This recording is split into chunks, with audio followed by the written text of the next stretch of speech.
విజయవాడ సిటీలో రీజనబుల్ బడ్జెట్లో మీరు ఒక లగ్జరీ 3 బెడ్రూమ్ ఫ్లాట్ కోసం చూస్తున్నారా అండి? అయితే ఈ వీడియో మీకోసమే.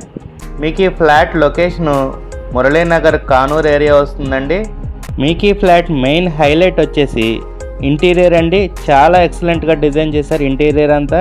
ఫ్లాట్ ఫేసింగ్ ఈస్ట్ వస్తుందండి. మీకు ఈ అపార్ట్మెంట్లో ఫ్లోర్కి ఒక ఫ్లాటే ఉంటుందండి. అందువల్ల మీకు ఇండిపెండెంట్ హౌస్ లాగానే ఉంటుందండి. మీకు ఫ్లాట్ డైమెన్షన్స్ వచ్చేసి total square feet 1800, plinth area 1400 and UDS వచ్చేసి 50 స్క్వేర్ యార్డ్స్ ప్రొవైడ్ చేస్తున్నారండి. ఈ ఫ్లాట్ ప్రైస్ వచ్చేసి 65 lakhs చెప్తున్నారండి. నెగోషియబుల్ అండి, కూర్చుని మాట్లాడుకుంటే తగ్గొచ్చు. మీకు కనుక ఈ ఫ్లాట్ నచ్చినట్టయితే స్క్రీన్ మీద కనబడుతున్న మా నెంబర్కి కాల్ చేయండి. అలాగే ఇలాంటి మరెన్నో ప్రాపర్టీ వీడియోస్ కోసం మా ఛానల్ని సబ్స్క్రైబ్ చేసుకోండి.